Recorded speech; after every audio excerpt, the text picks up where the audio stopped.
oh Dieu tout-puissant. Oui, Canaan célèbre ta gloire. Canaan célèbre ta gloire. Oh, Canaan célèbre ta gloire. Oh, Canaan célèbre ta gloire. Oh, ton royaume est sur son épaule, et son nom est le Dieu tout-puissant.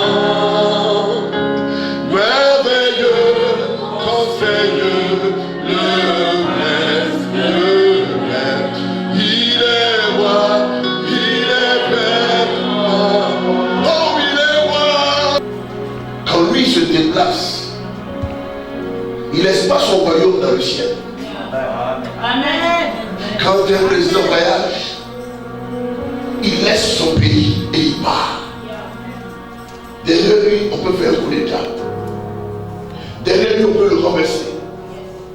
Mais le Dieu que nous adorons, la Bible dit non seulement il est roi, il est vraiment roi. Mais quand lui quitte son royaume, en venant, il a son royaume sur son épaule. Frères et sœurs, vous n'avez pas idée de qui vous adorez. La Bible dit son royaume est sur son épaule. Waouh! Quel est cet homme qui peut prendre le Gabon et mettre sur son épaule pour aller en France? C'est pour cela que je dis qu'il est vraiment le roi des rois. Il est le roi, il est vraiment roi. Oh, son royaume est sur son épaule. Son nom est le Dieu tout-puissant. Merveilleux, conseilleux, le maître, il est roi, il est vraiment roi. Dites-moi, est-ce que Dieu est capable de se dédier? Est-ce que Dieu peut mentir? Bon, dites-moi, c'est quoi un mensonge en fait? Hein? Ce qui n'est pas vrai est un mensonge. Ils n'ont pas fait du faux là. C'est qu'ils ont mis vrai à la place de faux en même temps. C'est tellement rapide et vrai. Ce qui n'est pas vrai est un mensonge. Mais dit qu'on va faire quelque chose et on promet qu'on le fera, et puis demain on ne le fait pas. Comment on appelle ça? Un mensonge. Est-ce que Dieu peut mentir? D'accord. Mais laissez-moi vous dire que vous pouvez avoir 1000 promesses. Et puis ces 1000 promesses-là, une promesse ne va jamais s'accomplir. Est-ce que quelqu'un a compris ce que je suis en train de dire? Qu'est-ce que j'ai dit? Teste ton micro. Vous pouvez avoir... Non, appuie une fois. Vous pouvez avoir 1000 promesses et une de ces promesses peut ne pas s'accomplir. Et puis ces promesses-là peuvent venir des hommes comme elles peuvent venir de Dieu. Dieu même peut te faire des promesses. Un homme peut te faire des promesses et puis ne pas tenir. On peut comprendre. Mais Dieu même peut te faire des promesses et puis refuser d'accomplir ces promesses-là. Est-ce que vous le savez? Vous ne le savez pas. Voilà pourquoi, le plus souvent, c'est que les gens, quand ils nous donnent des promesses, des prophéties, mais ils ne vous expliquent pas que chaque fois que Dieu parle, tout ce que Dieu parle, tout ce que Dieu dit, qui a trait à la promesse ou à la bénédiction, est toujours conditionné.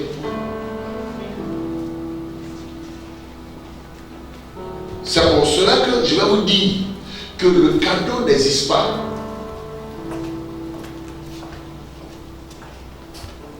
Écoutez-moi très bien, je vous dis. Le cadeau, il n'existe pas. Si quelqu'un te donne quelque chose, il te dira c'est un cadeau. Est-ce que vous comprenez ce que je te dis? Mais si vous observez bien, tu vas voir qu'il t'a donné cette chose parce que toi, un jour, tu as posé un acte. Donc, il veut être reconnaissant à l'acte que tu as posé. C'est en cela qu'il te fait ce cadeau. Je ne sais pas si quelqu'un a compris. Amen.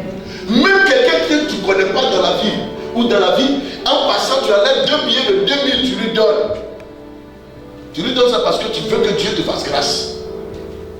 Donc, il y a toujours une pensée derrière ce que tu fais. Est-ce que quelqu'un comprend encore? Amen. Non, si vous ne comprenez pas, dis on ne comprend pas. Ceux qui comprennent, levez les mains. Hein? Toi, tu ne comprends pas. On fait partie de ceux qui ne comprennent pas. Lève la main. Ceux qui ne comprennent pas, levez les mains. Tu as compris? Bien. Ça fait 2 jours. Mais quand il dit ça fait 2 jours, est-ce qu'on s'est vu hier? On ne s'est pas vu vendredi aussi. Tu comprends mon maman? Tu as compris ce que j'ai dit? C'est vrai? D'accord. Écoutez-moi très bien. Vous tous, vous venez à l'église ici. Vous dansez, vous chantez. Avec tout ce que vous faites là, c'est parce que vous attendez quelque chose de Dieu. Tout n'est rien qui est gratuit. Quelqu'un ne peut pas comprendre. On te voit, tu es heureux. Quand on va dire prière, là, tu vas dire Seigneur. Oui, maman.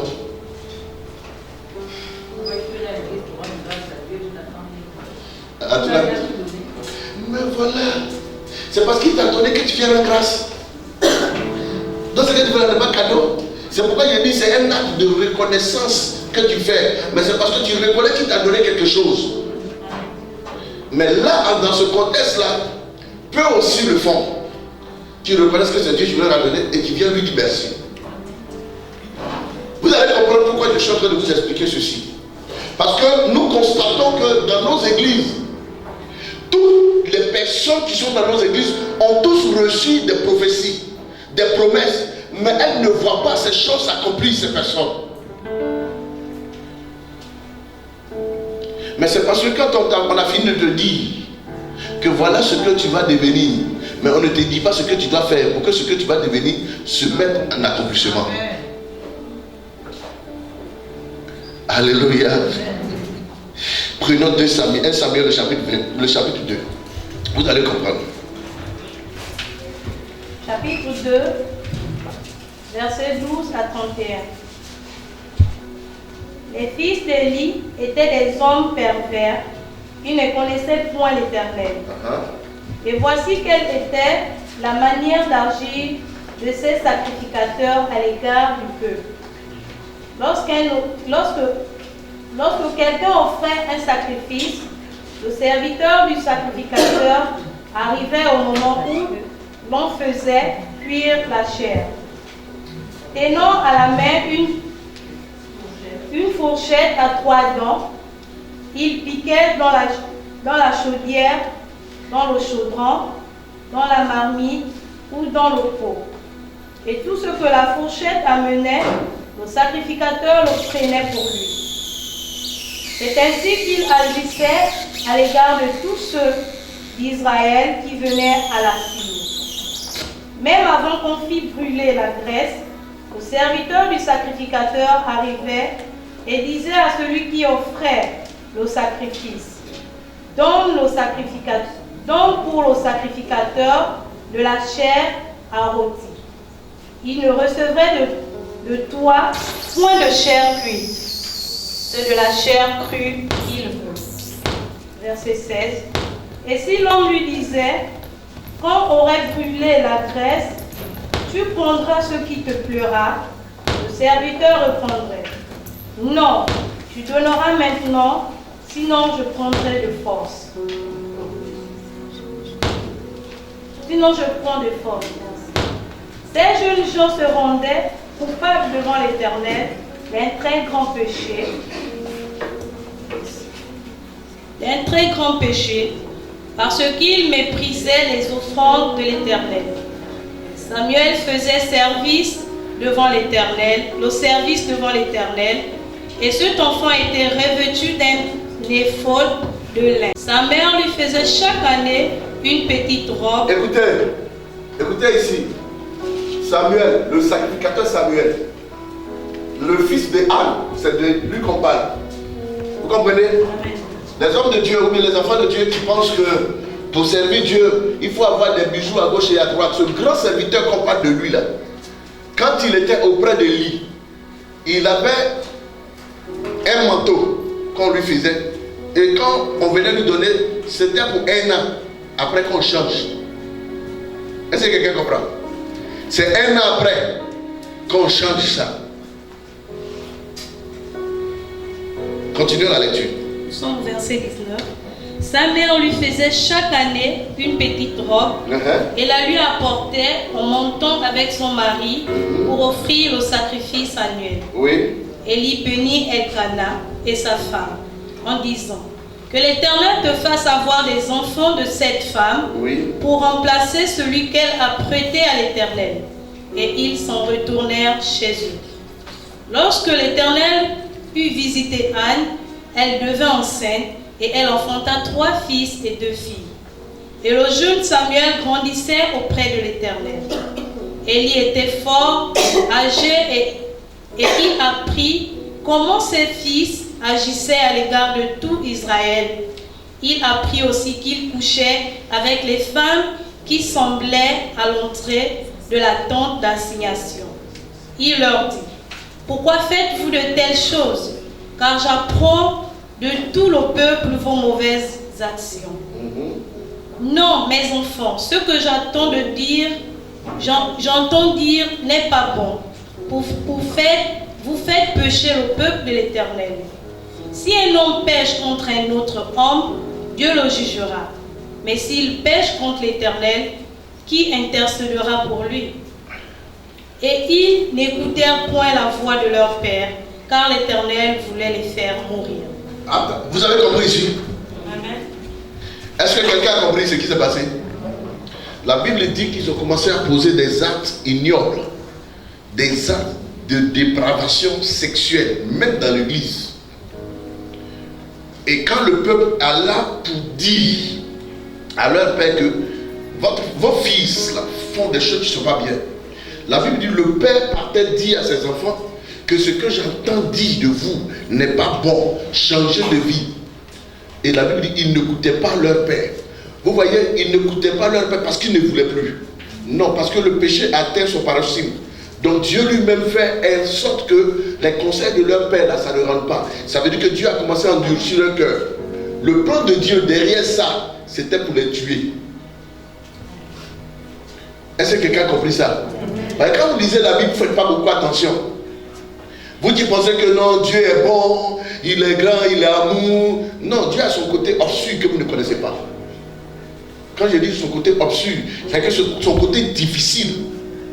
Regardez des sacrificateurs et les fils de sacrificateurs qui sont au service de Dieu. Donc ça veut dire que c'était des pasteurs. Vous comprenez? Le verset dit, ils ne pouvaient plus comprendre. Pourquoi? Parce que Dieu avait déjà arrêté un plan. Dieu veut les tuer. Donc il endurcit le cœur pour ne plus qu'ils comprennent. Vous comprenez? Celui qui tue un homme, on l'appelle quoi?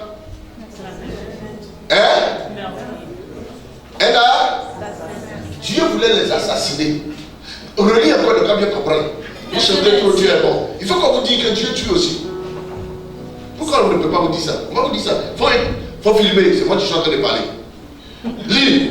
Verset 25. Si un homme pêche contre un autre homme. Écoutez, le Père dit si un homme pêche contre un autre homme, Dieu viendra juger pour dire bon, et toi tu n'as pas raison, il faut t'excuser.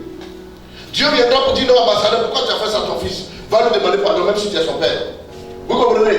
Mais quand un autre homme pêche contre Dieu, il dit quoi? Mais s'il pêche contre l'Éternel, qui intercédera pour lui? Vous voyez? Frère, si votre problème dans votre vie, parce qu'il y a plusieurs personnes, leur problème là, c'est pas contre les hommes, c'est contre Dieu ils ont fait ça. Donc c'est pour cela que vous êtes dans certaines églises, on prie pour vous, on jeûne pour vous, mais rien ne se passe. Mais vous n'avez pas compris. C'est parce que ça vous dit qu'il n'y a rien qui est cadeau. Quand tu étais à Oyem, dans l'église de Oyem, on disait venez prendre les enveloppes. Tu veux prendre une enveloppe pour faire une offrande. Et puis tu partais toi-même, délibérément de toi-même. Et tu dansais pour aller, tu soulèves l'offrande. Et l'enveloppe, tu prends, tu viens, tu danses devant tout le monde. Tu as pris, tu es parti à la maison. Et quelqu'un cherchait une feuille pour écrire. Il n'y avait pas de feuille, tu as pris l'enveloppe là, tu viens donner pour écrire dessus. Parce que tu as méprisé l'enveloppe. Non seulement tu n'es pas venu donner leur enveloppe qui coûte 50 francs. L'offrande que tu as promis, mettre des temps pour venir donner, tu n'as pas donné. Pour toi, tu as oublié. Tu as quitté Oyem et tu es venu à Libreville. Et quand on dit, ah, il y a une église là-bas, tu es là-bas, on dit c'est où, on dit c'est à Cana. Donc tu es là, tu danses chaque dimanche. Tu as oublié ce que tu as fait à Oyem. Tu penses que c'est aux hommes que tu as fait ça. La Bible dit, si tu as un problème avec un homme, Dieu peut intervenir. Il est suprême. Mais si tu as un problème avec Dieu, qui peut intervenir? Tu vas aller croiser les masses européennes à son âme. Tu vas aller croiser les petits guesses. Tu vas aller, c'est pourquoi vous allez voir, il y a des gens qui ont croisé tous les grands hommes de Dieu. Il faut citer leur nom. Il dit, je le connais. Quand il venait, il mangeait chez moi. Mais pourquoi ce problème n'est pas résolu? C'est qu'il a un problème sérieux avec Dieu.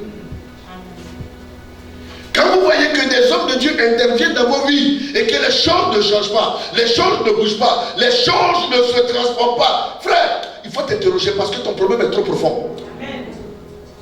La Bible dit ici que Dieu lui-même va commencer à endurcir le cœur de ces enfants-là parce qu'il était prêt à les tuer. Et c'est son père, leur père qui leur dit ça. Il dit, mais si vous avez un problème avec moi, ça c'est un petit problème. Mais si vous avez un problème avec le peuple, ça ce n'est rien d'autre. Mais si vous avez un problème avec Dieu, frère, qui peut intercéder? Intercéder, ça veut dire qui pourra plaider même pour toi. Ça veut dire que toi-même d'abord tu as échoué. Aucun homme de Dieu même ne peut plaider, même s'il renverse le ciel. Et ce genre de problème, comment il faut les traiter? Je vais vous expliquer. Quand je vous disais, et on fait rien pour rien, vous avez pensé que non, j'étais en train de blaguer. Souvent vous pensez que non, vous raisonnez.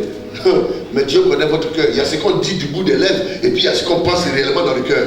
Et c'est ce que dans le cœur là que Dieu connaît. Vous savez, moi c'est pourquoi je vous ai dit toujours ici. Si quelqu'un pense que chaque matin quand je me lève, je prie pour lui, je pense à lui, non, je n'ai pas le temps de ça d'abord. Quand je me lève 3 matins, bonheur, la première des choses, je commence à prier pour moi, pour ma femme, pour mes enfants, pour ma famille. Et puis quand j'ai fini maintenant, je commence à penser à vous, l'église. Donc quand on dit, ayez une vie de prière, ne priez pas, comptez sur moi seulement. C'est quand j'ai un peu de temps que je me souviens de vous. Oui, frères et sœurs, je vous dis la vérité. Ne laissez pas les pasteurs vous mentir. Ah non, ma fille, chaque jour, j'ai pris pour toi, c'est faux. Il y a des gens ici, souvent même, je ne me souviens même pas d'eux. C'est quand je te vois le dimanche, je dis, ah oui, ma fille, ça va. Voilà pourquoi Paul vous a dit prier sans cesse. Parce qu'il sait que l'homme de Dieu a trop de choses à faire. Amen. Voilà ma femme.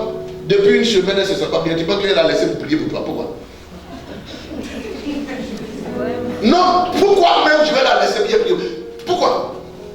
Si elle est malade, c'est moi qui suis malade. Moi je serai en train de prier pour toi alors que tu es dans un maquis, dans un bar, en train de te chauffer là-bas. Alors que celle-là même qui prépare pour moi, elle est en train de brûler. Qui vous blague comme ça? Vous aimez trop les sensationnels. Non, ma fille, Dieu m'a parlé. Dieu m'a dit que chaque jour qu'il me lève, je dois prier pour toi. Il ronfle quand toi tu dors.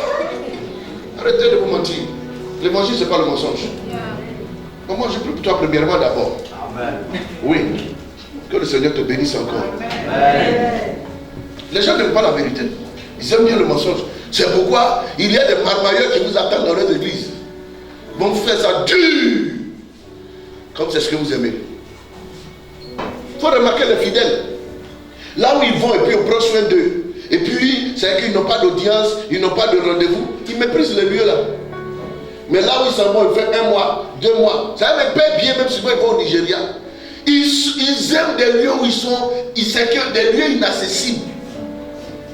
Vous allez voir, il y a des hommes de Dieu qui se tuent pour eux. Chaque jour, tu les appelles, tu les invites. Mais quand Dieu les bénit un peu, c'est au Nigeria, ils envoient leurs offrandes. Ou bien en Afrique du Sud, ou bien aux États-Unis. Alors qu'il y a un jeune serviteur, chaque jour qui marche à pied, qui prie pour eux. On va voir ici. Continue de les finir d'abord, puis je vais parler, parce que je dis, on va parler. Verset Dieu a 26. va nous parler aujourd'hui. Verset combien? 26, papa. Vas-y. Le jeune Samuel continuait à grandir et il était agréable à l'Éternel et aux hommes. Un homme de Dieu vint auprès d'Élie et lui dit, « Ainsi parle l'Éternel, ne me suis-je pas révélé à la maison de ton Écoutez père ?» bien maintenant ici. Écoutez bien, parce que si vous ne comprenez pas ce verset là, vous n'allez pas comprendre ce que je vous explique après. Donc écoutez bien, quand les enfants ont commencé à se comporter mal, les enfants ont commencé à mal se comporter, il y a un autre homme de Dieu, un prophète, qui va venir parler à à Élie, le sacrificateur. Écoutez la prophétie, la conversation de Dieu avec lui. Ne me suis-je pas révélé à la maison de ton père lorsqu'ils étaient en Égypte dans la maison de Pharaon? Je les ai choisis parmi toutes les tribus d'Israël pour être à mon service dans le sacerdoce, pour monter à mon autel, pour brûler le parfum, pour porter les fautes devant moi. Et j'ai donné à la maison de ton père tous les sacrifices consumés par le feu et offerts par les enfants d'Israël. Pourquoi foulez-vous aux pieds mes sacrifices et mes offrandes que j'ai ordonné de faire dans ma demeure? Et d'où vient que tu honores tes fils plus que moi, afin de vous engraisser des prémices de toutes les offrandes d'Israël, mon peuple? C'est pourquoi, voici ce que dit l'Éternel, le Dieu d'Israël. Je vais déclarer que ta maison est la maison... Non, relis bien. Parce que c'est là le vrai problème, c'est là mon verset. Verset 30. C'est pourquoi, voici ce que dit l'Éternel. C'est pourquoi, voici ce que dit l'Éternel. Le Dieu d'Israël. Le Dieu de quoi? Israël. J'avais déclaré. C'est là où mon problème se trouve. Il parle au passé. Vous vous souvenez de ce que l'homme de Dieu est venu dire, non? L'homme de Dieu continue pour dire qu'il dit à Élie, j'avais déclaré que quoi? Que ta maison et la maison de ton père marcherait devant moi à perpétuité. À perpétuité, ça veut dire quoi? Continuellement, à jamais et pour toujours. Vous comprenez?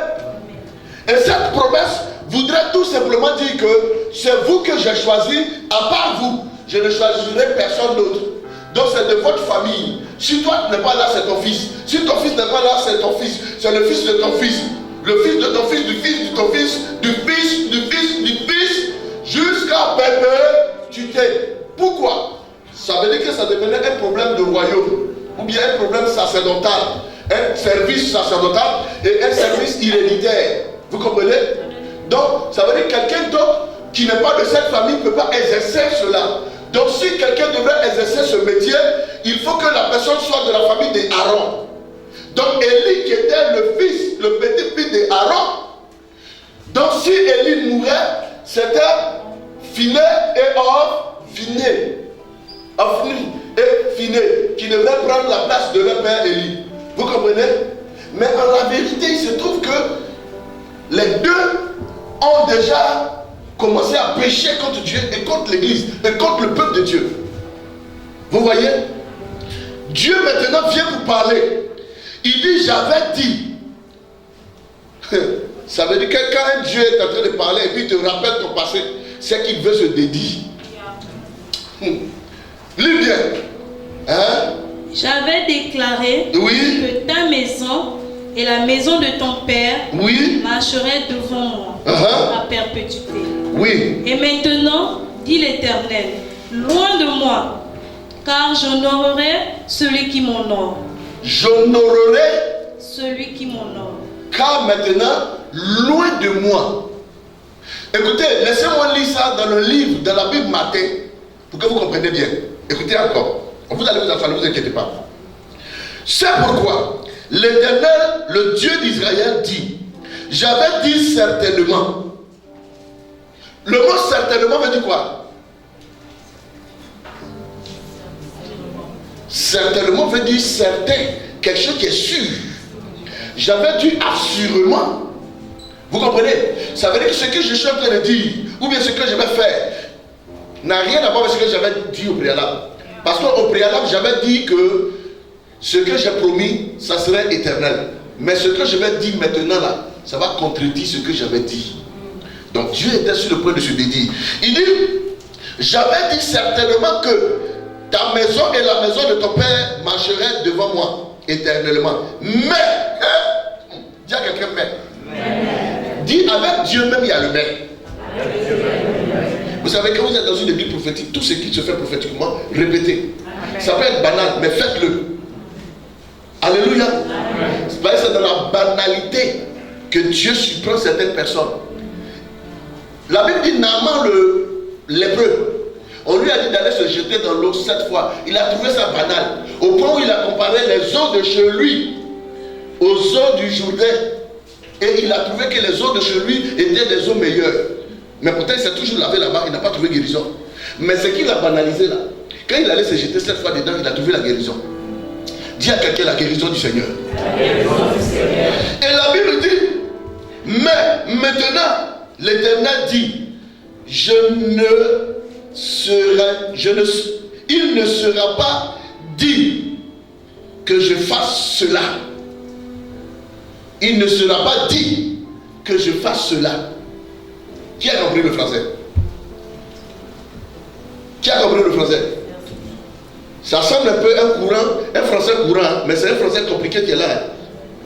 Il ne sera pas dit cela. Ça veut dire tout simplement, ce que j'ai dit, je ne le ferai plus.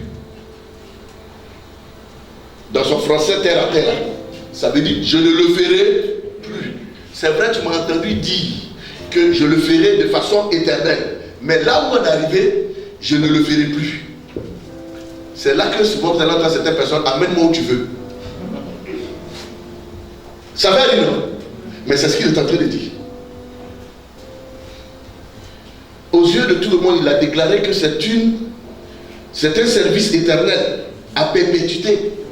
Et tout ce qui est à perpétuité, c'est Dieu fait des choses.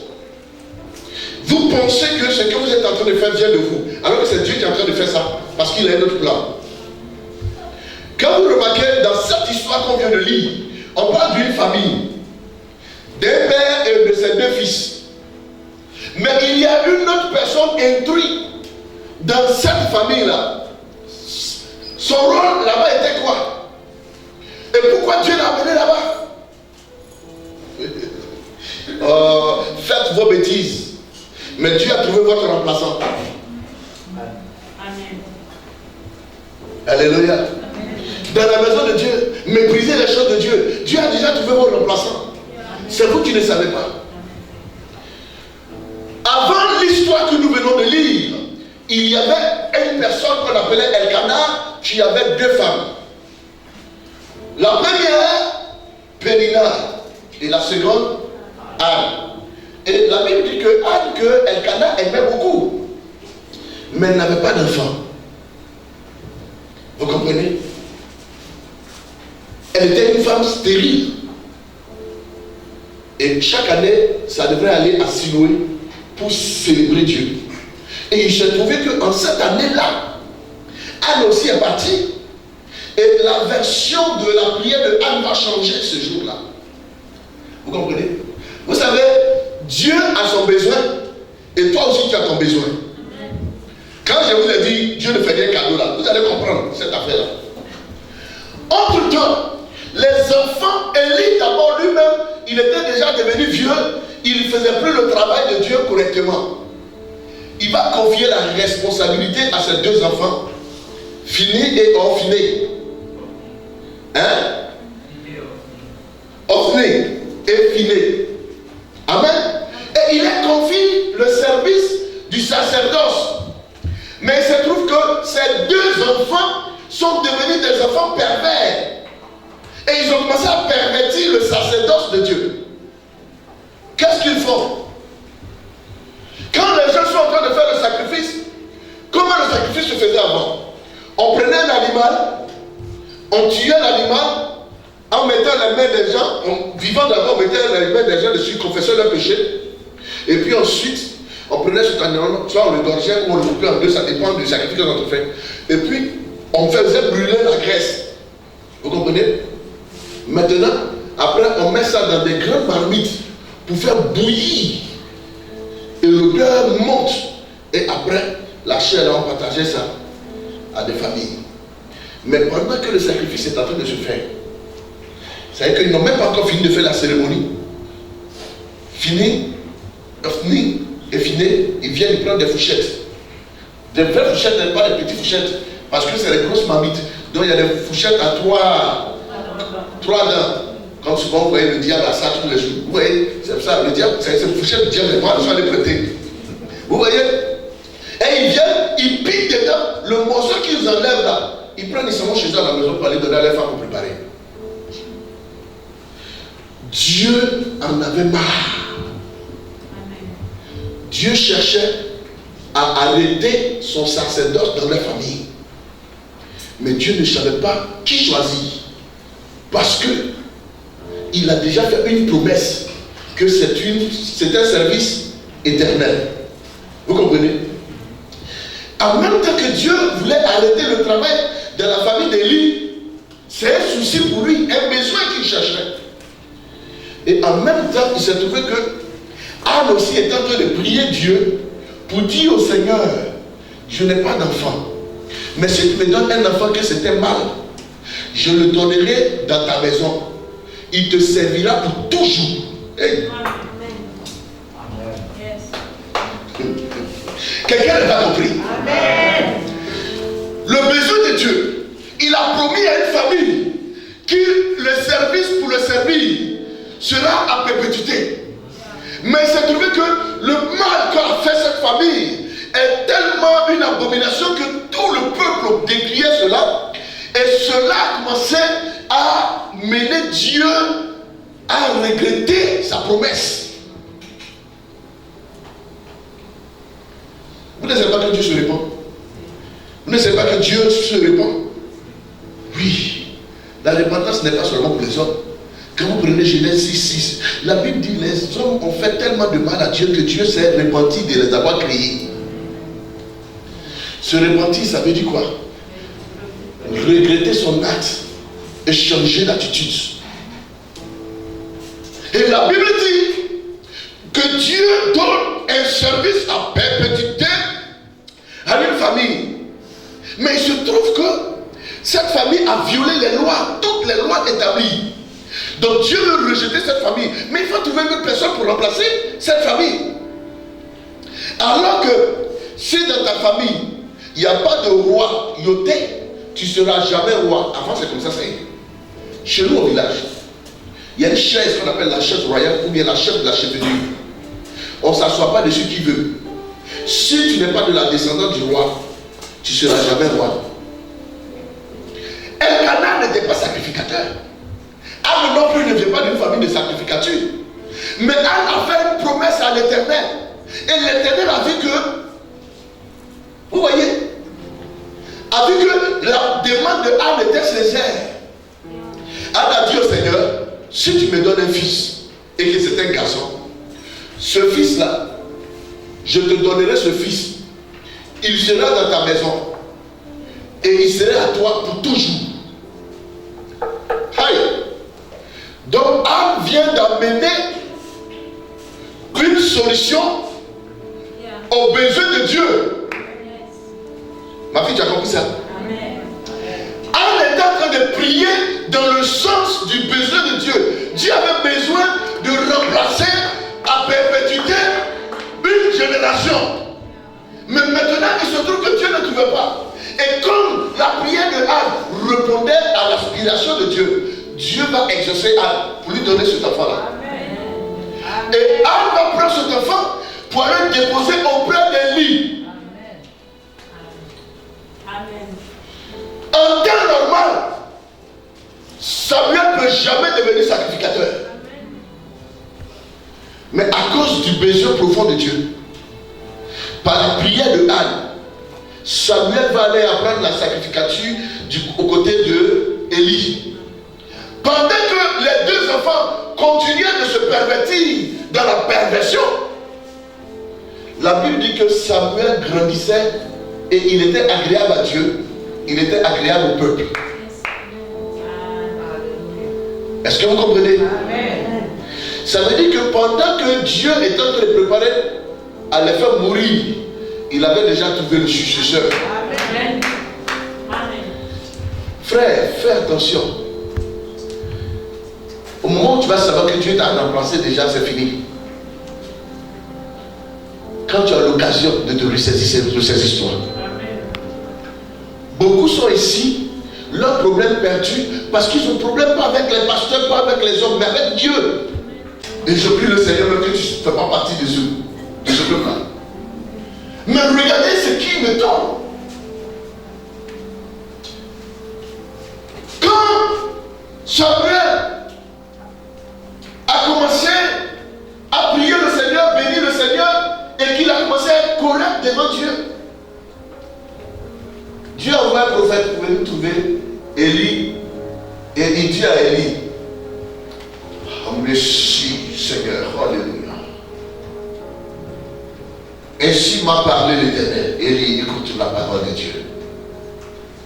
J'avais dit que ta maison et la maison de ton père me serviraient à perpétuité. Mais à partir d'aujourd'hui, j'ai décidé de ce que j'avais dit. J'arrête mon contrat avec vous. À partir d'aujourd'hui, c'est fini. Les histoires de cadeaux là, je ne donne plus ça. Désormais, j'honorerai celui qui m'honore. Et je mépriserai celui qui me méprise.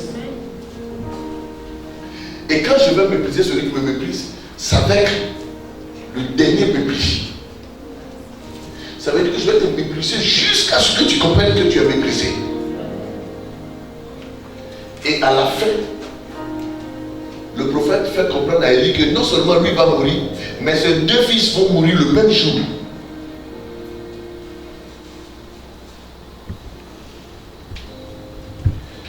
Dès lors, les enfants ont compris que ce qui a été dit était sérieux et scellé. Ils ont tout fait. Mais l'Éternel les a remplacés par Samuel. Et ce qui est grave, quand Élie est mort, la Bible dit que les enfants aussi sont morts.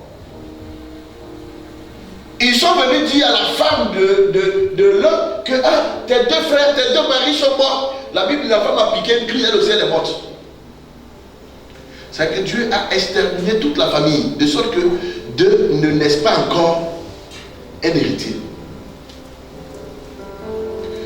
J'honore celui qui honore. C'est la même chose qui s'est passée dans la maison de Saül.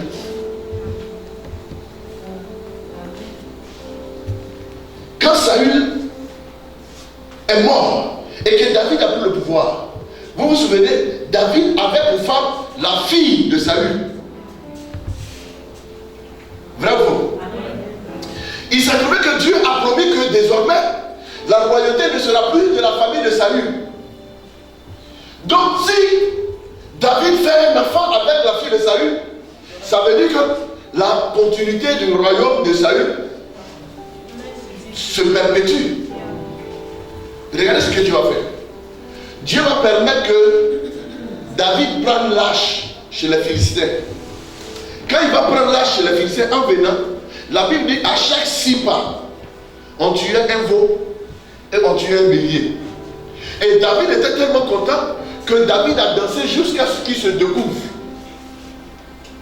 Vous comprenez? Il s'est découvert comment? Avant, vous voyez, les vieux là, il y avait, avant, excusez-moi, il n'y avait pas les slips là. Vous comprenez? Donc il y avait des slips en paille. Nos parents ont porté ça. Bon, pour ceux qui ont fait le village connaissent. C'est des pailles, on coupe, ça arrive ici. On fait comme des slips, mais ça arrive ici. Vous voyez un peu, ceux qui ont regardé chacun sur vous, vous avez vu un peu comment les gens s'habillaient là. Voilà, c'est des trucs comme ça que les gens portaient. Et David danse au point où sa femme était arrêtée au balcon. Elle voit David danser, transpirer. Il a levé les pailles. Ses poils, avec la transpiration, tout ça l'a mélangé. Sa femme l'a regardé du haut de la fenêtre et a méprisé David dans son cœur. Comme si cela ne suffisait pas. Elle dit à David devant tout le monde, mais jusqu'à quand tu seras ridicule devant tes serviteurs et tes servantes? Tout ce qu'elle est en train de faire là, elle savait pas que c'est Dieu qui l'a poussé à faire ça. Et David lui a dit, mais si je suis ridicule à tes yeux et aux yeux de mes serviteurs, c'est l'Éternel qui a chassé ton père au pouvoir et qui m'a amené au pouvoir, c'est pour lui que je danse. Et si c'était à refaire, je le referai encore. La Bible dit, parce qu'elle avait méprisé David dans son cœur, l'Éternel l'a rendu stérile pour toujours. C'est pourquoi David et la fille de Saül n'ont pas eu d'enfant. Pour ne pas que la royauté de Saül continue. Bien-aimé, tu veux que ton règne continue. Tu veux que Dieu bénisse tes enfants. Honore le Seigneur. Amen. Ne fais rien qui déshonore le Seigneur. Amen. Beaucoup de personnes pensent que, regardez, il dit, mais d'où te vient cette façon de faire au point où tu honores tes enfants et tu me déshonores? C'est ce que beaucoup n'ont pas compris. Beaucoup de femmes ici, beaucoup de hommes ici, quand il s'agit d'honorer le Seigneur le dimanche pour aller à l'église, il dit non, je dois préparer pour mon mari. Mes enfants n'ont pas mangé. Mais tes enfants mangent parce que Dieu te permet d'avoir de quoi manger. Amen. Aujourd'hui, c'est ton mari qui t'empêche d'aller à l'église, ton Dieu que tu aimais. Chaque jour, tu t'es à genoux, Seigneur, donne-moi un mari. Voici le mari là-même qui est venu, qui t'empêche maintenant d'aller adorer ton Dieu. Quand Dieu ne te donnait pas le mari, tu te plaignais. Dieu savait que quand il va te donner ce mari-là, tu vas l'abandonner. C'est pourquoi il attend encore pour te donner le vrai. Le vrai, tu peux aller au mari. Ça veut dire le dimanche, tu peux te réveiller. Même quand il ne va pas, il peut te réveiller, petit chéri, il est là, il va prier. C'est ça qu'il attend. Quand Dieu voit ton zèle, ta façon de prier, ta façon de danser, ta façon de parler de lui aux gens, il n'a pas envie de te donner un mari ou une femme. Tu vas venir te dire, ah, ton affaire de Dieu est trop maintenant.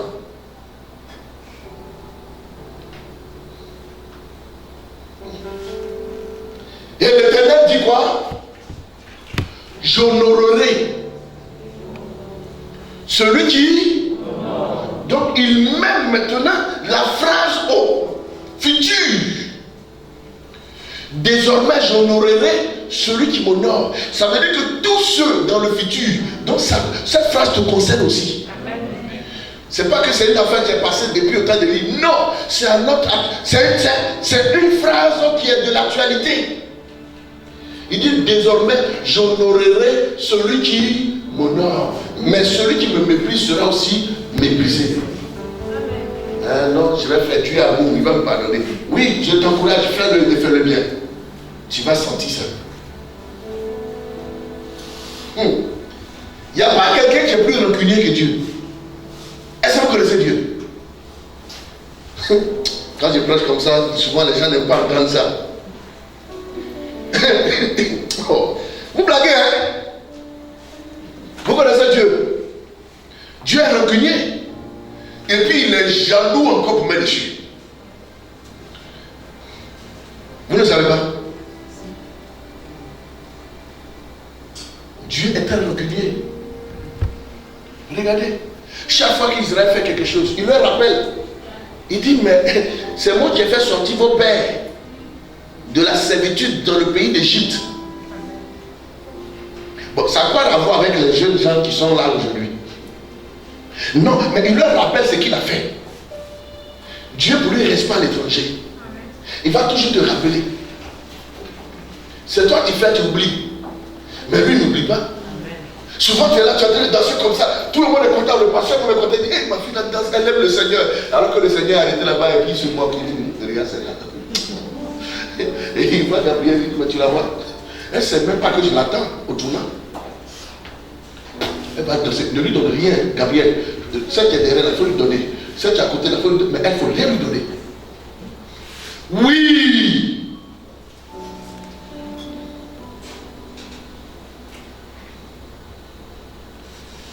Celui qui a dit, j'honore celui qui m'honore. Apprenez à honorer Dieu. Mais dans tout ça, le problème même là, je vais vous dire la vérité, tout le problème se trouve où? Sur affaire d'offrande.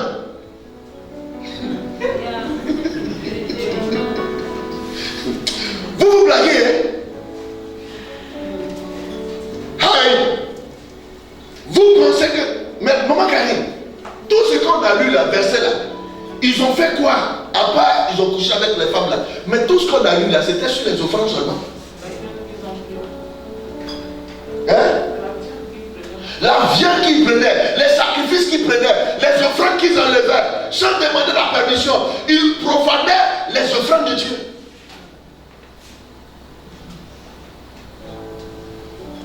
Aïe.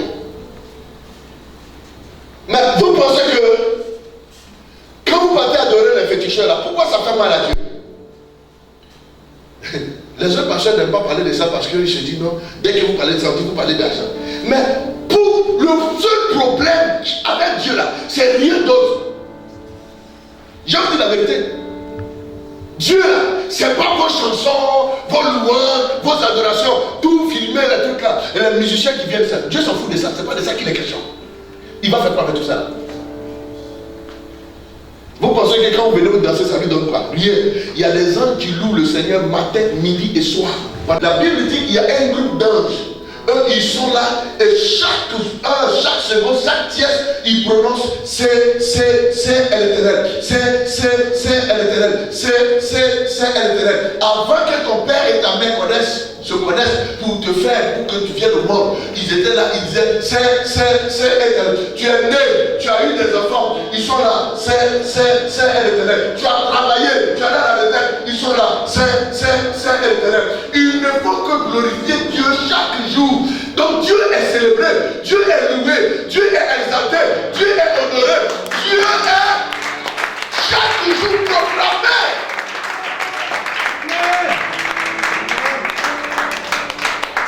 Je vais vous dire le vrai problème avec Dieu. Le vrai problème avec Dieu, c'est que vous ne savez pas, et c'est que les gens refusent de vous dire, c'est l'offrande. C'est tout. Il n'y a pas autre chose, il n'y a rien d'autre. Ce que nous appelons l'adoration là, c'est faux. Ce n'est pas adoration. Je vais vous expliquer ce que c'est qu'une adoration. Qui a déjà adoré un fétiche dans sa vie? Qui a déjà adoré un fétiche dans sa vie?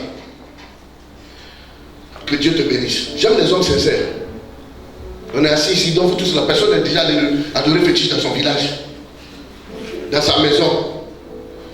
Bon, ceux qui n'ont jamais adoré le fétiche, levez-vous. Qui n'ont jamais allé chez le féticheur, levez les mains. Qui n'ont jamais allé chez le féticheur. Voilà, d'accord. Que Dieu soit béni. Ceux qui sont allés déjà chez un féticheur, tenez-vous debout. Qui sont allés déjà voir marabout, féticheur, ganga. J'ai dit tenez-vous debout, je n'ai pas dit lever les mains. Tenez-vous debout. Voilà, que le Seigneur vous bénisse. Que le Seigneur vous fortifie. Asseyez-vous, ma fille. Asseyez-vous. Vous voyez, le vrai sens d'une adoration, c'est le sacrifice qu'on apporte. C'est pour cela qu'il n'y a pas d'adoration s'il n'y a pas de sacrifice.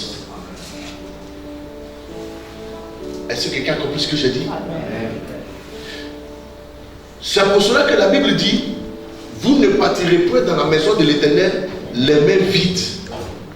C'est tout simplement parce que chaque fois que vous allez et que vous avez dansé, vous avez loué, et qu'en sortant de la maison de l'Éternel, vous n'avez pas porté une offrande, vous n'avez pas adoré le Seigneur. C'est comme si vous êtes parti à un bar, à une soirée, ou bien un boum. Oui, parce que l'adoration, c'est le sacrifice qu'on apporte à un Dieu. Vous comprenez? Voilà d'où vient la jalousie de Dieu. Quand on va adorer les fétiches, on va avec les moutons, les bœufs pour aller donner la salut, c'est mal. Parce que c'est lui qui mérite ça.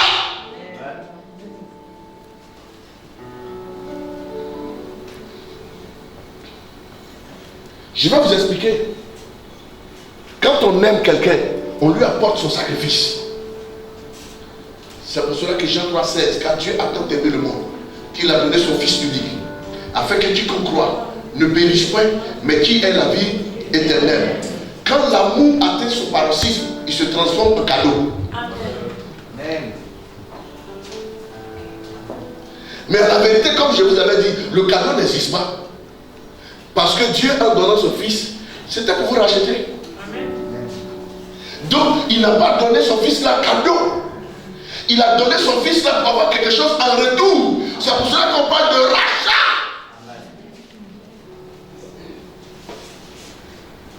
Il ne faut pas que ça vous fasse mal quand vous parlez la vérité. Il ne faut pas que ça vous fasse mal quand vous dites la vérité.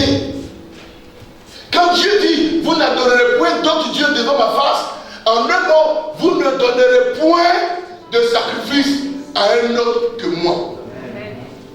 Voici le vrai sens.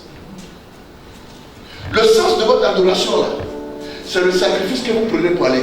Quand nos parents sont bons adorer le fétiche le vendredi, ils ont au moins un poulet, ils ont au moins une chèvre, ils ont au moins un bœuf, ils ont au moins...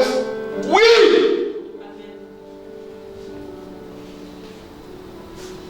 Quand Dieu a demandé à Abraham d'apporter son fils sur la montagne, c'est ça l'adoration. Et Dieu dit, j'honorerai ceux qui m'honorent. Ne vous trompez pas, on ne se moque pas de Dieu. Alléluia. Vous pensez que moi, j'ai mon épouse malade, je suis à l'hôpital et j'ai besoin d'argent. Et que Papa Ouattara me dit, ah papa, message que tu as prêché là, ça m'a touché, je vais faire une offrande de 200 000, je t'envoie sur quel numéro? Je dis sur mon Airtel, il faut envoyer ça dessus. Et qu'il m'envoie cet argent là, et que je prenne cet argent, parce qu'il a dit c'est un hôtel qui veut bâtir, et que je prenne cet argent là pour aller payer des micros pour venir déposer à l'église, pendant que moi j'avais besoin d'argent pour des factures. Vous voyez que c'est parce que je suis fou? Non, c'est parce que je sais, je connais Dieu. Je refuse d'avoir des problèmes avec Dieu. Le monsieur, quand il donnait son offrande, il a dit quoi? Je veux bâtir mon hôtel. Mais que je prenne ça, que je bouffe. C'est moi le représentant de Dieu, non? Mais c'est parce que je connais comment on honore Dieu. En prenant ça pour venir, prendre les micros pour venir déposer dans la maison du Seigneur. Non seulement ça ouvre des portes pour celui qui a posé son action, mais moi qui ai amené la chose dans la fête de Dieu, ça honore le Seigneur. En retour, sans médicaments, même sans ordonnance, Dieu peut guérir ma femme. Amen.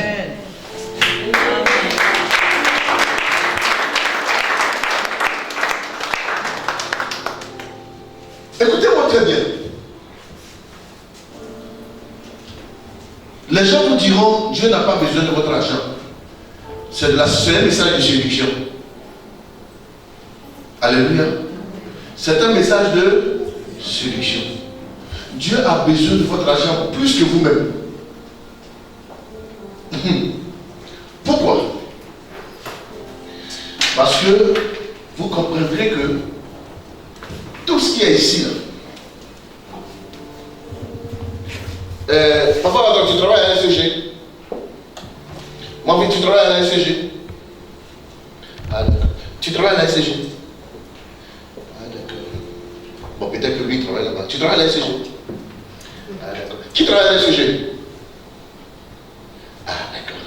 Et bon, le DG de la SCG aussi n'est pas ici. Bon, ça veut dire que le courant que nous utilisons pour la climatisation est payant. Le groupe musical qui chante, les instruments sont payants. N'est-ce pas? On paye avec quoi? Riba. Non, on paye avec l'argent.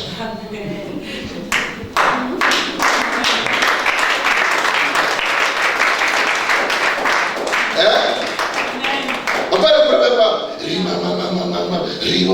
quoi? Non, c'est pas vrai. On paye avec l'argent. Mais c'est ce que vous apportez dans la maison du Seigneur là, comprend pour faire l'œuvre de Dieu. Alléluia. Et ne laissez personne vous mentir. Il dit, j'honore celui qui m'honore. Tout le palabre de l'enfiné est fini. Et tout le plan de Dieu pour les tuer, c'était juste à cause des offrandes. Parce qu'il méprisait les offrandes de Dieu. Il méprisait le travail du Seigneur. Quand il dit, vous n'aurez pas d'autre Dieu devant ma face, ça veut dire que vous n'irez pas donner votre argent, vos biens. Pourquoi? Parce que tout ce que vous avez lui appartient. Amen. Quand je vois quelqu'un qui vient et dit non, je viens de donner 1 million au Seigneur, et puis il pense qu'il a fait beaucoup de choses d'extraordinaires, toi-même tu lui appartiens. Alléluia. Ta voiture qui est garée dehors là, c'est pour lui.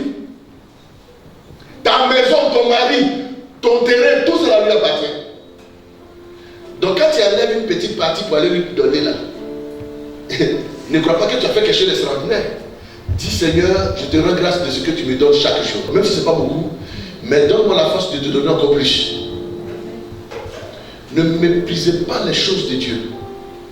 Vous qui venez, vous mangez chewing-gum, vous collez en bas des chaises. Faites attention. Faites très attention. En finit, Dieu est en train de tracer un plan avec Anne pour les remplacer. Parce qu'il méprisait les choses de Dieu. Et quand on dit offrande, ce n'est pas seulement de l'argent liquide. Alléluia.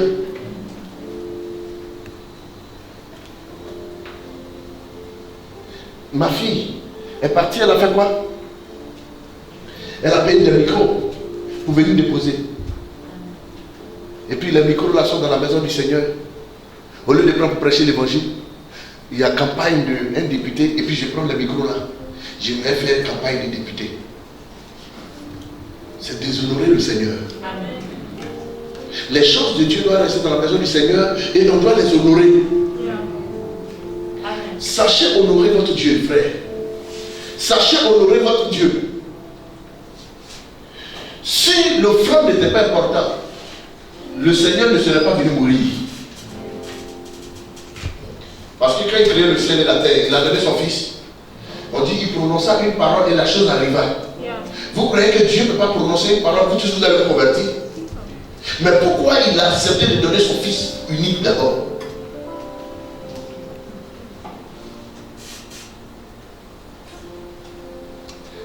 Parce qu'on parle de rachat. C'est le français. Quand on parle de rachat, c'est qu'il y a eu achat. Et s'il y a eu achat, c'est qu'il y a eu vente. Quand on parle de rachat, il ne nous a pas racheté avec de l'argent. Mais il nous a racheté avec quoi? Son sang. Et le sang qu'il a utilisé, la Bible déclare que c'est inestimable. Frère, regardez ce que le Seigneur fait. C'est parce que vous n'êtes pas conscient. Je vais vous prêcher l'évangile, vous allez devenir... frère, vous avez votre argent encore chez le diable. La monnaie est encore chez le diable. Oui, la Bible dit que le prix que le Seigneur a payé est inestimable. Donc ça veut dire qu'il y a encore un reste. Tu as encore ta monnaie là-bas.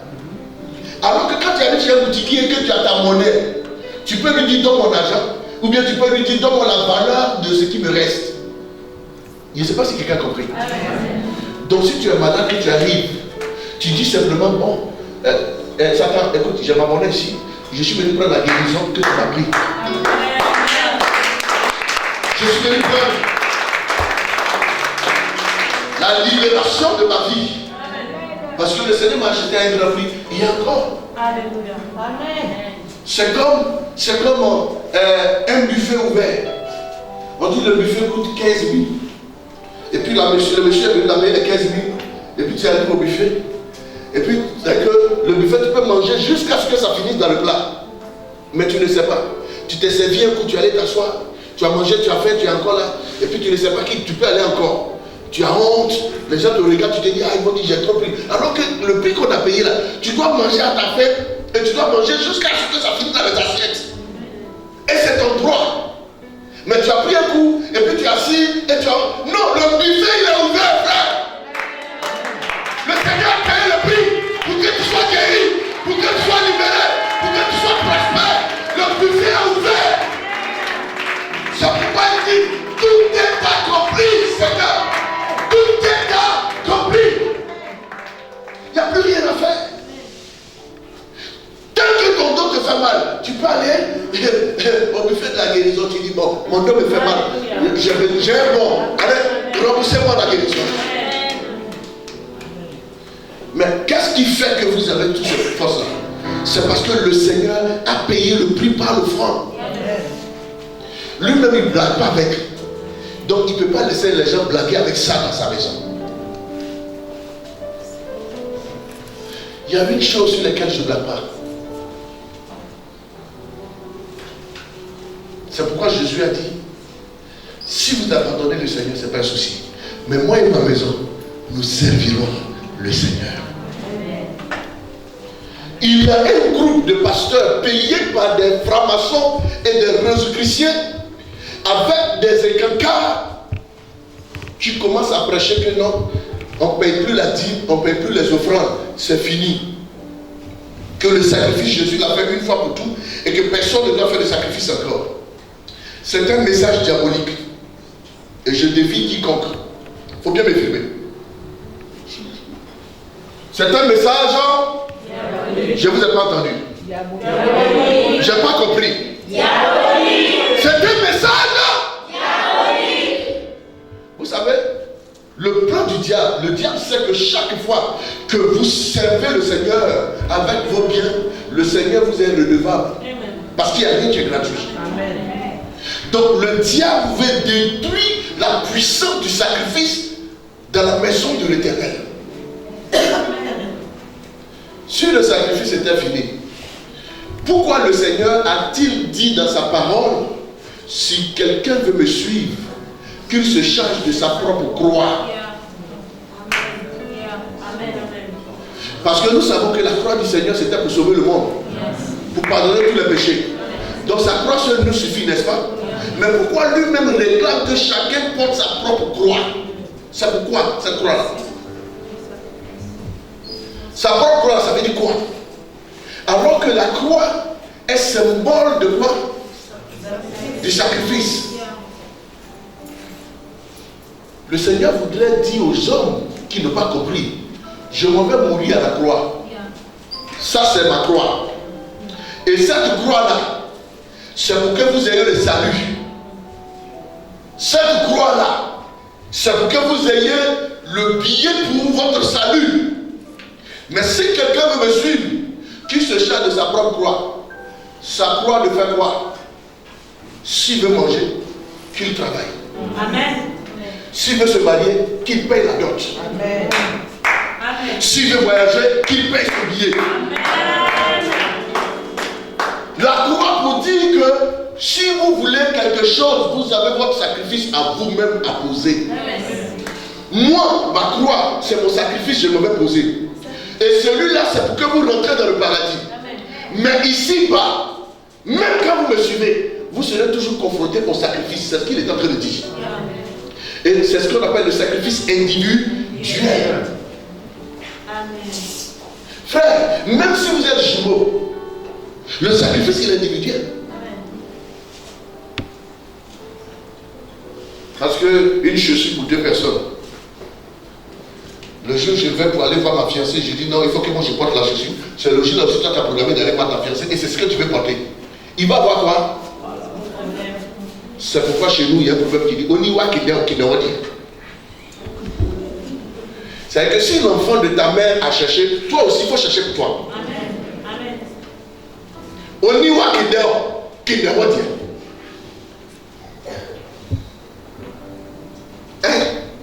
Parce qu'aujourd'hui, c'est ton grand frère qui est le député, donc tu ne veux rien faire. C'est lui qui est le ministre des Finances, tu ne veux rien faire. Il est le ministre des Affaires étrangères, tu ne veux rien faire. Il est le ministre des Sports, tu ne veux rien faire. Il est même le conseiller du président. Non, quand on parle là, mon point, c'est lui qui va. Mais le jour ne sera plus. Les avantages vont finir. Et toi, tu seras qui? Oniwa qui est dehors. Qui est dehors. Qui a répondu? Hein? Alléluia. Lisons le psaume 2 Chroniques 15 verset 2. 2 Chroniques 15 le verset 2. 2 Chroniques 15 verset 2. Et Azaria alla au devant d'Asa. Écoutez très bien. Oui. Et lui dit. Et lui dit, écoutez-moi. Écoutez-moi. Asa. Écoute et tout Judas. Oui. Et Benjamin. L'Éternel est avec vous. quand vous êtes avec lui. Aïe. Amen. Est-ce que quelqu'un a compris? Amen. Il dit, ah, bon, c'est pas une affaire d'intérêt. Hein? L'Éternel est avec vous quand vous êtes avec lui. Donc c'est une affaire d'être avec pour être avec soi. L'Éternel est avec vous quand vous êtes avec lui. C'est ce qu'on ne vous dit pas. On vous dit non, même quand tu n'es pas avec l'Éternel, lui il est toujours avec toi. Le monsieur là, vous ne le connaissez pas bien. Amen. À la fin, j'ai oublié un passage. Ça vous fait trembler. L'Éternel est avec vous quand vous êtes avec lui. Alléluia. Amen. Oui. Si vous le cherchez, vous le trouverez. Vous le trouverez. Oui. Mais si vous l'abandonnez, il vous abandonnera. C'est pas clair? Son affaire n'est pas compliquée. Il dit si tu le cherches, tu vas le trouver. Ce qui est sur lui n'est pas, il est là. Amen. Hein? Regardez. L'autoroute est là. Hein? C'est pas ça? L'autoroute est là, non? Quand tu fais sortir de route, tu tombes. Tu tombes ici, non? Dans le ravin quelque part là-bas. Est-ce que pendant que tu fais sortir de route, la route se déplace pour aller sur ton chemin? Non. Mais la route te laisse où? Là où elle est. N'est-ce pas? Ta voiture se cabosse. Tu te blesses. Tu vas aller chercher une voiture pour tirer ta voiture. Tu vas aller soigner ton bras cassé. Tu vas faire la colorie de ta voiture, la peinture. Quand tout est devenu propre, si tu reviens encore sur la même voie pour conduire, elle va dire non, je ne veux pas. Non. Tu vas toujours conduire, non? Mais elle reste là. Le Seigneur a dit quoi dans Malachie le chapitre 3? Il dit venez à moi et je reviendrai à vous. Si vous venez à moi, ça veut dire que si vous revenez après votre sortie de route, si vous revenez, il sera toujours avec vous. Lui, il ne bouge pas, mais il est là. Quelqu'un a compris ce que je viens de démontrer là? C'est toi qui sors. C'est toi qui dois toujours revenir. Le Seigneur nous a cherché une fois. Il a résolu le problème. Désormais, c'est à nous d'aller vers lui. Si nous l'abandonnons, il nous abandonnera. Et quand la route de la voiture a fait sortir de route, est-ce que la voie est venue vers la voiture? Non. En un mot, c'est pas que le Seigneur nous abandonne, mais c'est parce que nous on a abandonné le Seigneur. Il nous abandonne parce qu'il ne va pas nous suivre dans nos bêtises.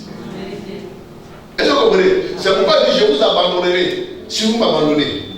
Mais en fait, il nous abandonne pas parce qu'il nous a vraiment abandonné.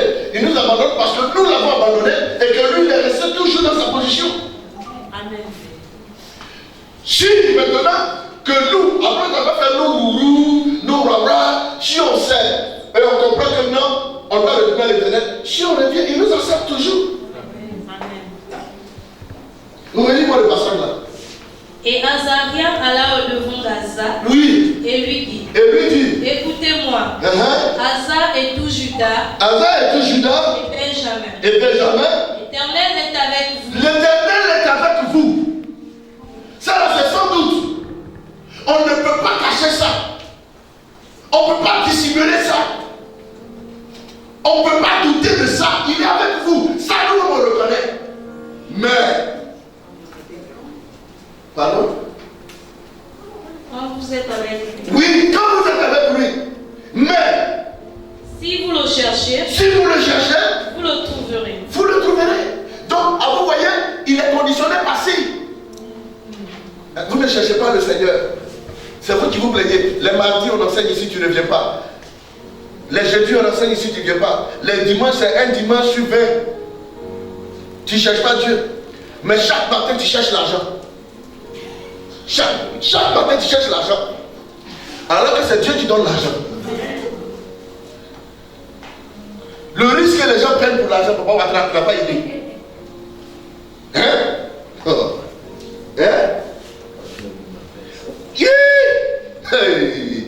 Vous voyez, les gens quittent à Ovendo pour venir travailler à Missa. Et ils quittent à 3 h du matin. C'est-à-dire qu'ils s'en foutent des braqueurs, des voleurs, les embuscades. Non. Parce qu'ils sont là chercher l'argent. Les gens quittent ici pour aller chercher le poisson au port. Et ils quittent tard la nuit, tôt le matin, pour aller. Ils ne trouvent pas que, mais c'est pour l'argent. Mais quand tu vas dire à quelqu'un, ton église est où? Non, viens à l'église, ton église est où? Il dit, je suis à Missa. Il dit, ah, moi je suis à Ovendo, c'est loin. Vous comprenez? Mais quand tu lui diras, je suis à Ovendo, viens prendre l'argent. Même s'il n'a pas l'argent, il va chercher crédit pour partir. Et il est prêt même à marcher. C'est que la façon dont l'homme cherche le matériel, il ne cherche pas Dieu comme ça. Je ne sais pas si quelqu'un m'a compris. Est-ce que quelqu'un m'a compris? La façon dont les gens cherchent l'argent, le matériel, ils ne cherchent pas Dieu. Ils sont attachés comme ça.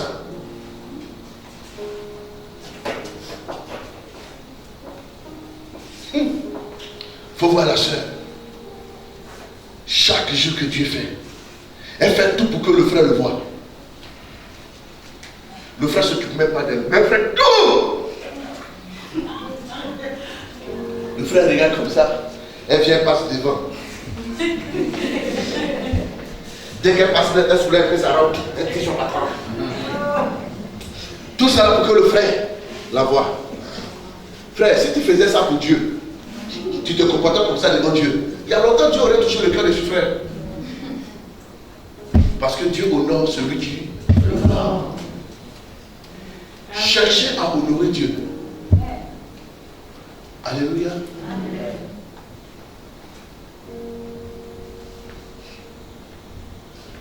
Elle était sur son lit d'hôpital, elle ne pouvait pas se lever. Mais le samedi, il fallait que je vienne pour dimanche prêcher. Je l'ai laissée seule là-bas.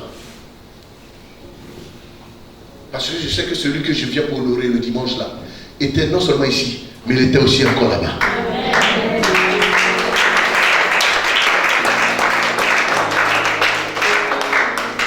Et quand j'ai fini le service de Dieu, j'ai démarré la première partie, je suis parti vers elle. Parce que je venais de finir d'honorer mon Dieu. Et le soir, on vient me dire, demain lundi, préparez-vous parce que vous allez sortir bientôt. C'est ce que Dieu fait. Proverbe chapitre 3, verset 9 à 10. Il est presque 30 ans. On va finir à 30, vous en faites pas. Quelqu'un a doublé mon micro? Levez ça légèrement. Amen. Voilà. Oui? Proverbe chapitre 3. Oui. Verset 9 à 10. Proverbe 3. Honore l'Éternel avec tes biens et avec les prémices de tout ton revenu. Alors tes greniers seront remplis d'abondance et tes cuves regorgeront de mots. Honore avec tes biens et avec les prémices de tout ton revenu. Alors tes greniers seront remplis d'abondance et tes cuivres regorgeront de mots. Mon fils, ne méprise pas la correction de l'Éternel et ne t'effraie point de ses châtiments. Alléluia. Honore l'Éternel avec quoi? Tes biens. Et avec les prémices de ton revenu. Les prémices de ton revenu, là, c'est ce qu'on appelle la dîme. Alléluia. Et je vous ai dit ici, je vous dis la vérité. Ce que je suis en train de vous dire là, je vous dis la vérité. Le sens d'une adoration, c'est le sacrifice qu'on apporte.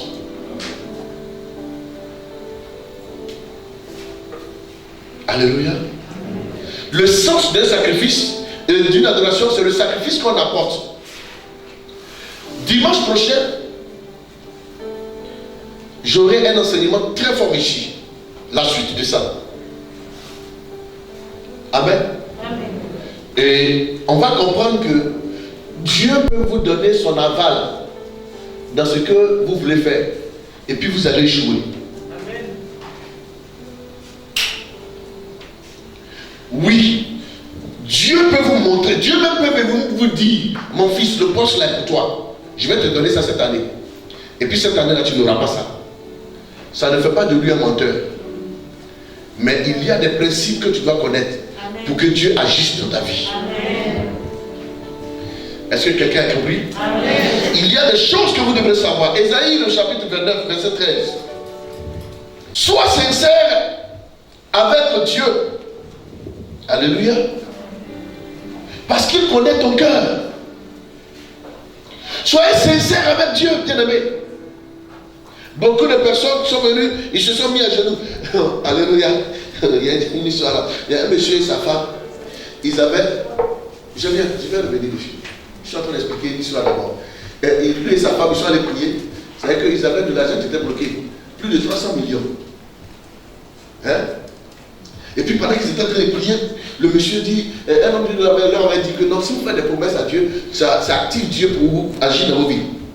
Donc le monsieur est en train de prier, il dit, Seigneur, les 300 millions là, si tu me donnes, je te donnerai la moitié, 150 millions. 150 millions. Et puis la femme a dit, oh, tu as donné tout ça.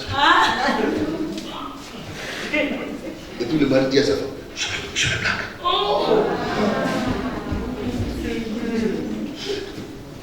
Pourquoi Dieu n'entend pas quand il murmure? Lisons Ésaïe 29, 13. Ésaïe 29, verset 13. Le Seigneur dit. Le Seigneur dit. Quand ce peuple s'approche de moi. Écoutez bien, il dit quoi? Quand ce peuple s'approche de moi. Il m'honore de la bouche et des lèvres. Bon, c'est pas ce que vous appelez louer le Seigneur. Il dit quand ce peuple que tu vois là s'approche de moi, c'est de la bouche et des lèvres qu'il m'honore. Oui. Mais son cœur est éloigné de moi. Son vrai cœur, c'est très loin de moi. Alléluia. Amen. Tu vois le monsieur, il est assis, il est concentré comme ça là. Non, son goût qu'il a mangé hier, le reste là, il sent que son fils est à la maison. S'il ne va pas vite, la femme risque de chauffer pour manger. Donc il est assis ici et son corps est dans la maison. Là où est ton trésor, là aussi est ton. Donc son goût est dans le frigo. Et il sait que chaque fois qu'il laisse ça, son fils mange. Et il a oublié d'enlever pour cacher. Donc il est assis et puis comme ça, tu le vois. Souvent quand vous voyez les gens ils sont assis, pour rien comme ça, ils sortent, ils reviennent, ils sortent, ils reviennent. Ils ne sont pas pour vérifier. Je suis à l'église.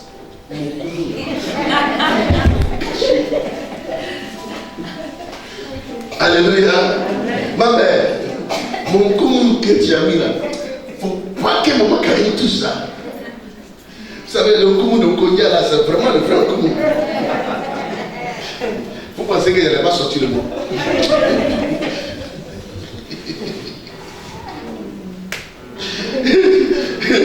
Mon fils lui prend sa tête seulement, il ne parle pas. Alléluia. Donc il dit, vous voyez ce peuple-là, c'est de lèvres qui m'honorent et de leur bouche. Mais leur cœur est très loin de moi. Nous on est assis ici, moi avec l'évangéliste, quand on vous regarde comme ça, on dit, hey, vraiment non, ils aiment le Seigneur. Ils sont venus beaucoup aujourd'hui. Alors qu'ils sont assis là, leur cœur est loin. Pardon frère, ne sois pas de ton corps aujourd'hui. Ne va pas dans l'air du goût là. Si ils ont mangé, c'est pas grave, tu peux dire à ta femme de préparer l'autre. Vous savez, mais souvent il y a des manger là, quand tu manges là, même quand on le fait, c'est pas tout comme ça. Et c'est pas sûr qu'elle va réussir comme elle a réussi là. Donc ton cœur est déchiré. Frère, les gens disent que le culte dure, c'est pour rien, c'est pas de comment qui est là-bas. Sinon, ils voient des réunions qui durent plus que ça. Et puis des réunions inutiles même d'ailleurs. Vous les voyez chaque dimanche dans des réunions de famille qui ne finissent pas. Là où on les humilie chaque jour. Tu es dans une affaire où les gens, on parle de 100 000, 300 000, toi-même tu ne te suffis pas. Tu es toujours là-bas.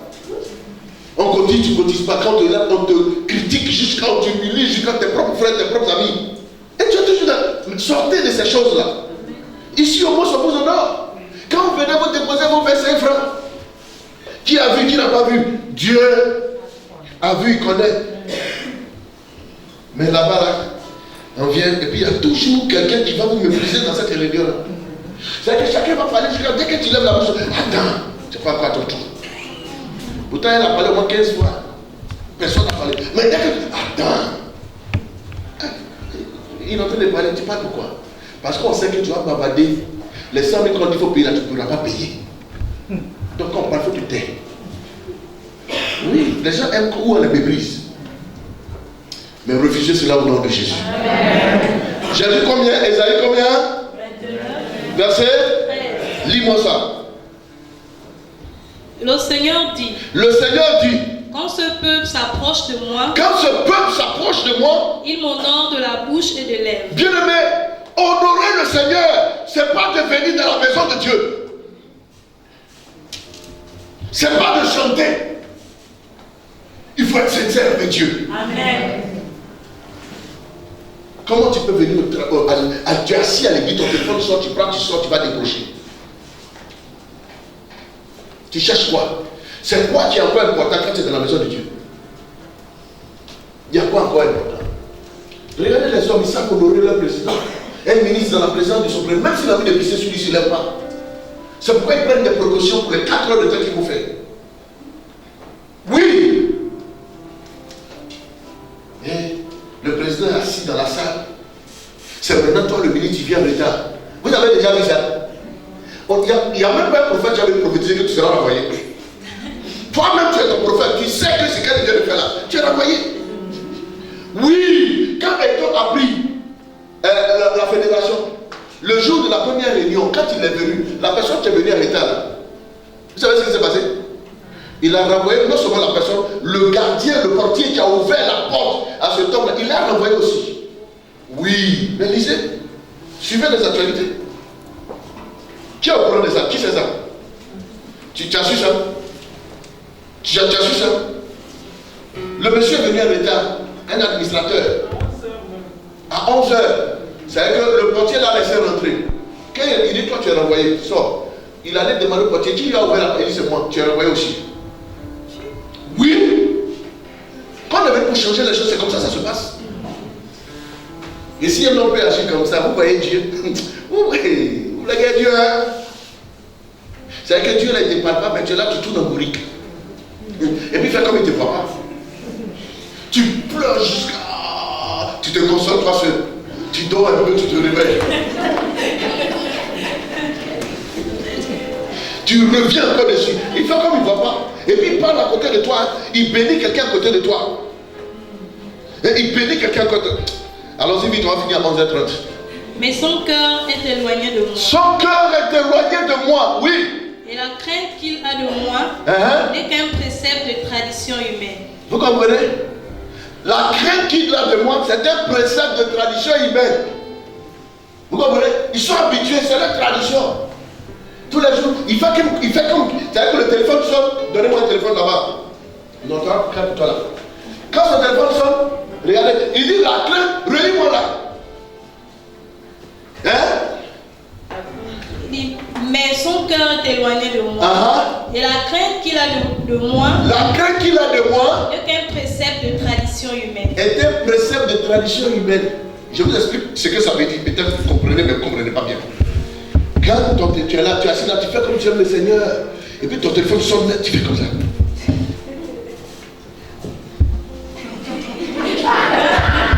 Pour toi, tu n'as pas envie de déranger les gens. Donc ça montre que tu crains l'Éternel. C'est faux. C'est une tradition. C'est comme ça que tout le monde fait. Et tu fais la même chose que l'autre a fait hier. On est à l'église. On est à l'église. Je dis on est à l'église, je te rappelle. Il ne faut pas me faire prêcher.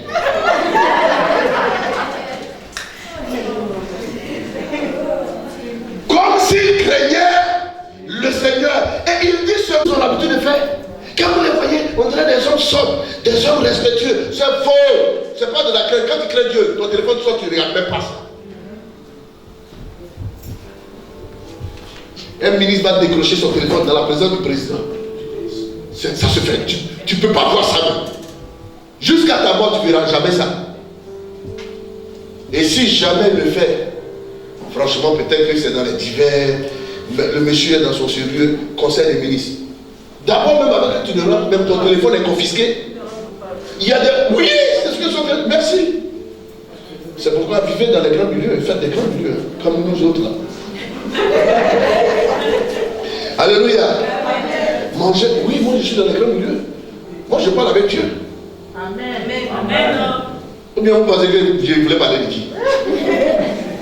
Moi je parle avec le Seigneur. Je parle de sa part et je suis son serviteur, son ambassadeur. Je représente le royaume des cieux sur la terre. Alléluia.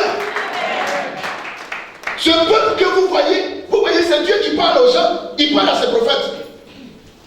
Pendant que vous pensez que les autres pensent, Dieu dit à son prophète, il dit, hey, tu vois cela. C'est la conversation de Dieu et son serviteur. Hein. C'est comme vous êtes en train de dire. Il est en train de dire ça à qui? À Esaïe vient pour plaider la cause du peuple. Maintenant, Dieu va dire à Esaïe ce que vraiment est ce peuple-là. Le peuple lequel il est en train de prier, il est en train de gérer là. Dieu vient lui dire, tu es encore dans les jeunes là, tu vas pas descendre aujourd'hui. Il dit non, mais le peuple là, il doit prier pour ce peuple-là. Ils ont besoin de ta grâce, il faut les laisser. Moi je les connais bien, c'est toi qui ne les connais pas. Tu vois là, regarde celle qui est de l'autre côté là-bas. De toute façon, elle prie, elle chante là. Elle est en train de penser, son fiancé l'a plaqué hier là. Elle est en train de penser à ça. Elle est chez elle, elle Tu vois, le monsieur qui est assis quelque part là. De toute façon, il est en train de danser, il est en train de chauffer là.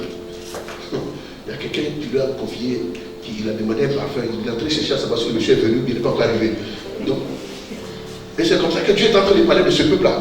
Dieu faisait un rapport aux prophètes que le peuple qui est en train de prier là, voici leur cœur. Amen. Vous pouvez tromper Esaïe. Vous pouvez tromper le prophète de l'évangile Job. Même maman Karine, même moi-même. Mais celui que vous êtes venu adorer là, lui vous connaît. Amen. Soyez sincères avec Dieu. Amen. Je peux ne pas vous connaître. Je peux ne pas vous donner des révélations que vous attendez pour croire. Mais Dieu vous connaît. Amen. Ce peuple m'honore des lèvres, de la bouche, mais leur cœur est quoi? Est éloigné de moi.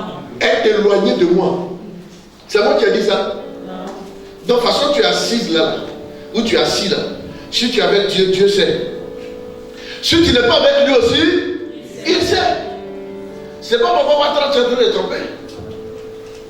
C'est toi-même qui es en train de te tromper. Ah, vraiment, il y a un homme fort qui est venu dans le groupe musical là-bas. Ah, c'est pas un homme comme les autres là. Donc tous ceux qui n'ont pas fait la répétition, qui n'ont pas joué aujourd'hui. Hein. Ouais. Ça, c'est un homme fort. Ouh. Donc moi, je m'amusais ici. Hein. Ah, d'accord. Samuel, tu n'as pas joué. Hein. Tu n'as pas joué aujourd'hui. C'est pas grave. Si tu viens samedi prochain, tu vas jouer dimanche. Comment ils appellent? Samuel, tu n'as pas joué. Ah, d'accord. Vous voyez, si vous honorez le Seigneur, il y a plusieurs manières d'honorer le Seigneur. Tu es responsable d'un groupe. Tu es musicien d'un groupe. Tu sais que tu ne peux pas venir. Tu appelles une personne. Je n'ai pas le numéro de Papa Ouattara. Mais dis à Papa Ouattara que j'aurai un impératif. Donc je ne serai pas là. Qu'il m'excuse. Ou bien appelez même le Père. Vous dites, Papa, vraiment, je ne pourrais pas être là. Excusez-moi. C'est comme ça qu'on honore Dieu. Amen. Parce que si tu ne peux pas honorer celui que Dieu a mis devant toi, comment tu vas honorer Dieu? Celui-même qui est devant toi là, qui est ton responsable, tu ne sais pas l'honorer. Comment tu vas honorer Dieu? Mais vous imaginez un peu, sans le batteur, vous avez vu ce qui s'est passé? C'était merveilleux. Mais si le batteur avait mis son petit imagine là-dedans, ça allait être encore merveilleux. Mais à cause de l'indiscipline, je disais pour moi, Karine, si tu mérites le respect qu'on ne te donne pas, tu l'imposes. Et souvent Dieu impose le respect. C'est très important. Quand je disais aux gens que je suis en train de mettre les structures en place, parce que nous prenons la forme d'une église assise maintenant, que le Gabon entendra parler de la cité de Canaan. On va placer des bâches ici avec des écrans géants. Parce que bientôt, le culte va sortir dehors. Les gens pensent que c'est de la blague. Non! L'heure vient. Et elle est déjà venue. Où les vrais adorateurs adoreront le Père en esprit et en vérité. Et c'est là les adorateurs que le Père recherche. Amen. Ce peuple-là, tu le vois comme ça. Il me voit comme ça. Mais en vérité, c'est pas ça. Malachie, le chapitre 1, verset 14. Lisons ça. Écoutez maintenant ici ce qu'il dit.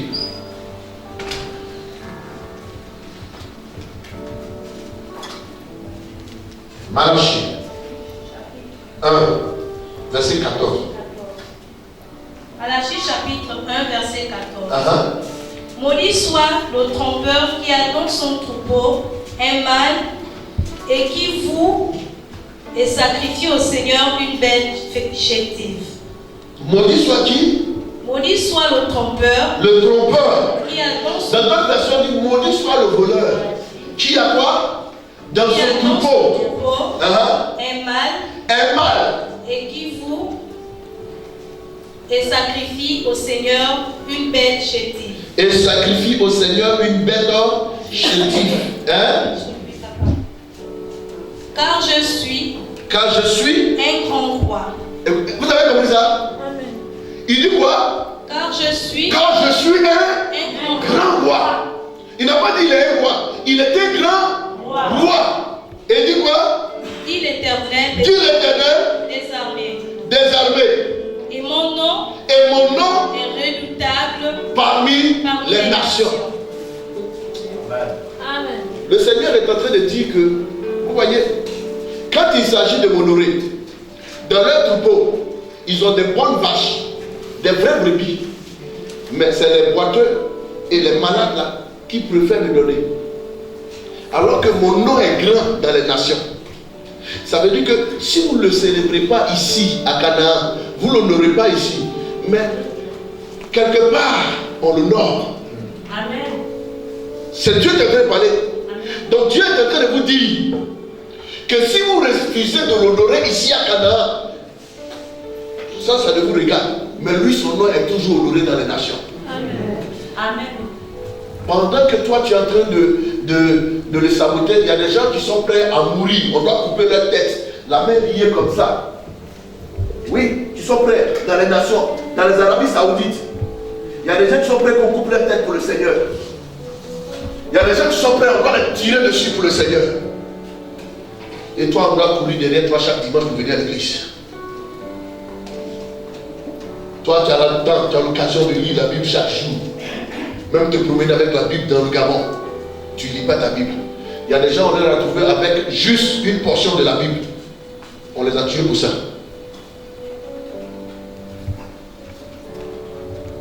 Toi, tu dors avec la Bible. Souvent même, tu prends pour faire sommier. Il y a des gens, parce qu'ils étaient à l'église, ils sont allés les chercher à l'église, les tirer pour aller dehors, pour aller les tuer. Allez-y en Algérie. Vous n'avez pas suivi ça? La plus grande église dans l'Algérie. Ils sont allés les faire sortir pour les mettre en prison. D'autres étaient décapités. Ça, c'était l'année dernière. Vous n'avez pas suivi ça?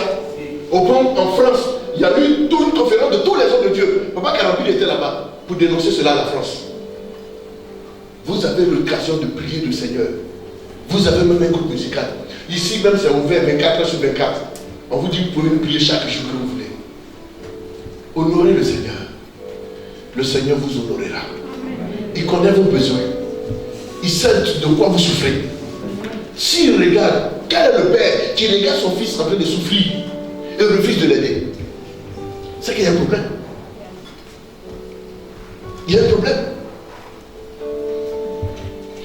Frères et sœurs, que Dieu vous soit favorable.